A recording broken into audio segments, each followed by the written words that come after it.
Hello everyone, this is Mr. Jackson. Today I want to continue on talking about our chemical reactions unit, and today we want to get more into the reactions. So we've been reviewing stuff on ionic formulas and how to write correct ionic formulas using our ion sheet. And then we've also been talking about the rules of how to name them and how to use polyatomic ions, how to use transition metals and for the Roman numerals in the name. So we've been reviewing all this. Okay, we've even gone into covalent materials, and today we want to kind of put them all together into chemical reactions. So let's start talking about what a chemical reaction is.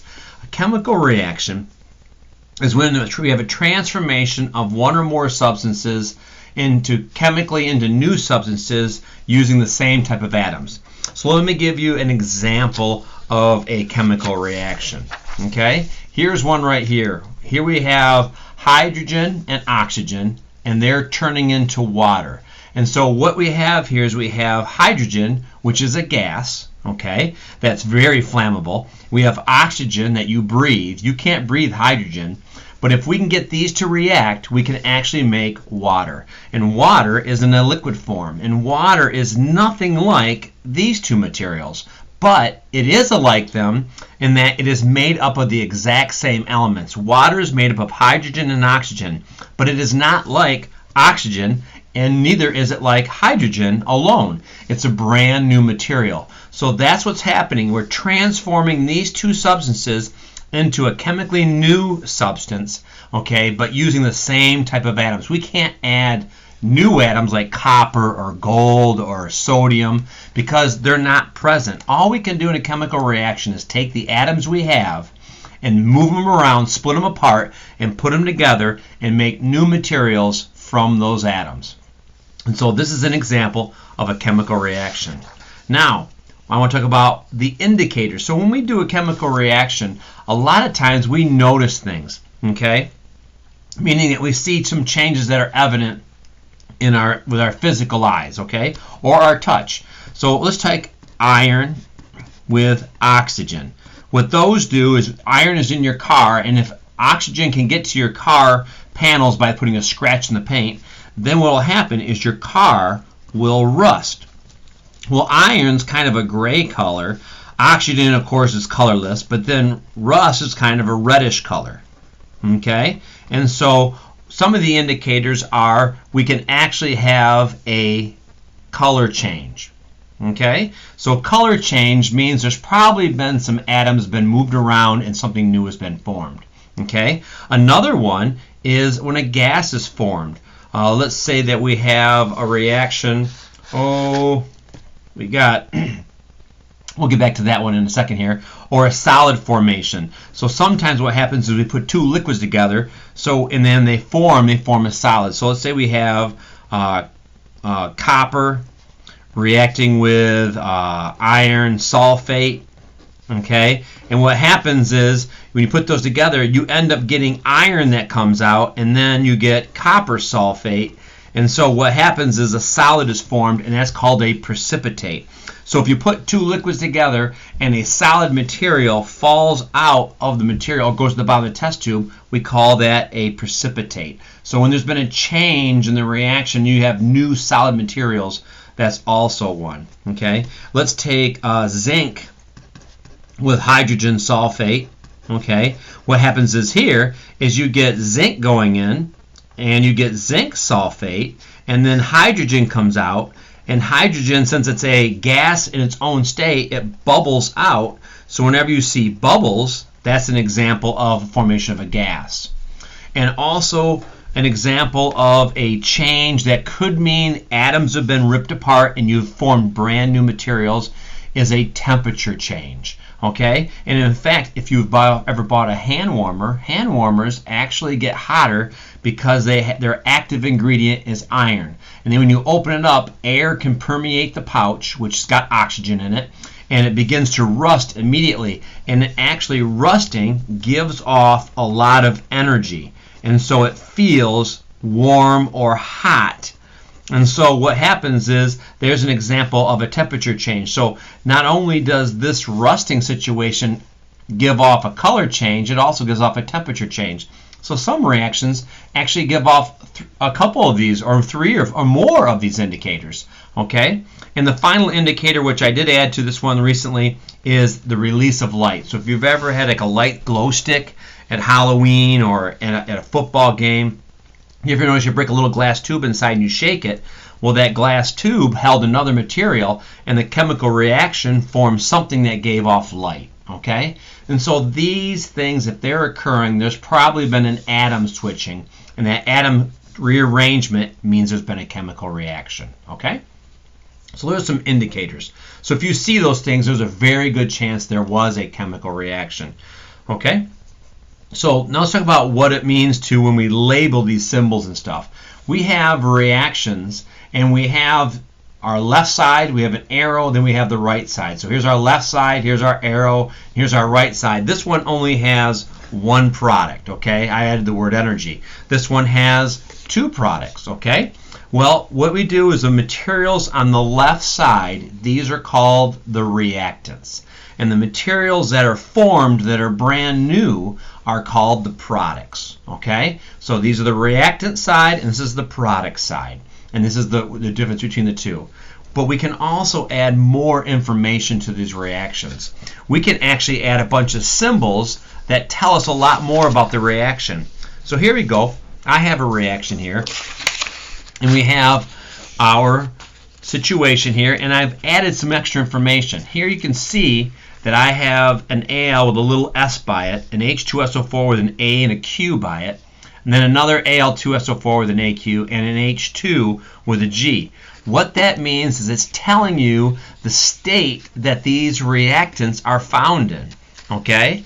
And so how that works is like this. So here they take solid aluminum, and they react it with aqueous, and aqueous just means that the material was actually dissolved in water. And so it means it was prepped before it added the reaction, and they put it in water, and it was soluble, so it could dissolve, kind of like salt in water or sugar in water. But they introduced it into the reaction system in water already pre-dissolved. So that's all it means. It means dissolved in water. And then one of the products was actually still dissolved in water that it created, and then hydrogen, most likely because it was a gas, bubbled out of this situation. So these are symbols we can add after formulas if we want to tell you more about what's going on in the reaction or how they need to be added. So you need to know these states of matter, okay? But it's pretty simple. The next thing is we can actually add other symbols above the arrow to add even more information, because remember, these are like little recipes. And so this is telling me if I take a solid aluminum and liquid hydrogen sulfate, I can form these two materials. So it's kind of telling me actually the procedure or the actual conditions, the recipe to make these materials. Okay? And so we can add more things. One thing we can add is we can add a temperature or a triangle, which means that that reaction needs heat. There's a lot of reactions that don't occur unless they've been heated up. An example of one of them is plant growth, okay? Plants take CO2 from the air.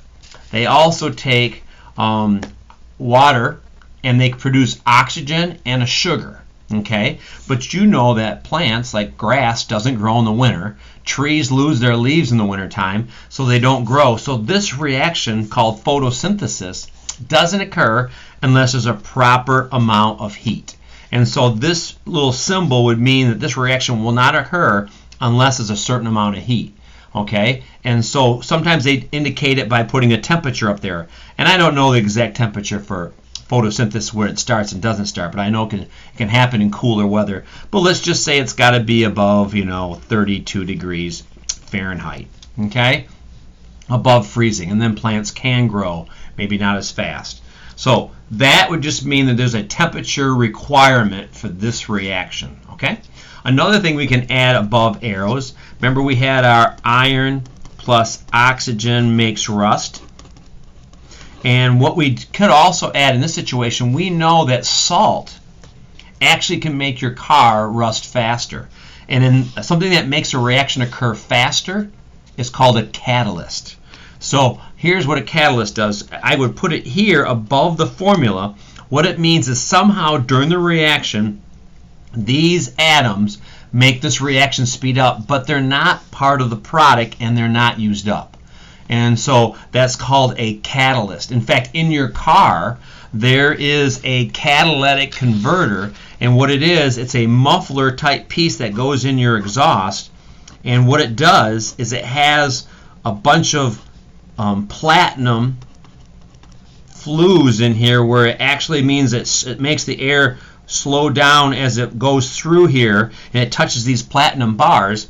And so carbon monoxide is bad for the environment, but if it quickly touches platinum, carbon dioxide, if there's little holes in here where oxygen can get in, it'll quickly churn into carbon dioxide that plants can use up in our environment. So we have this catalytic or catalyst converter in your car, underneath your car, that quickly churns CO and oxygen into CO2, but the platinum is not part of the reaction, so it would go above the arrow. So whenever you see a formula above the arrow, it means it's a catalyst. Okay? It's just something that speeds up the reaction but is not used in the reaction. Okay? Okay. Well, there's one more thing I want to teach you, which is pretty simple. Is I want to teach you about the 7-ups. Okay? And the 7-ups is on our second page of notes, and it is in number 13.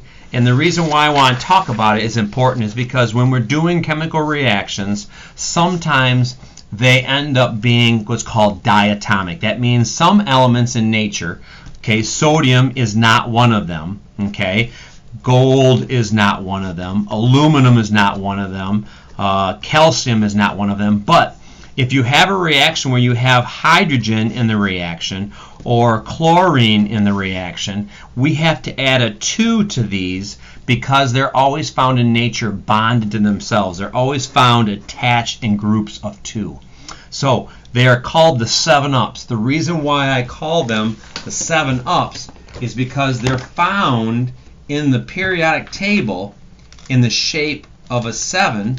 And so if I show you the periodic table, if you look here at nitrogen and you go over to fluorine and then down to iodine, you form the shape of a 7.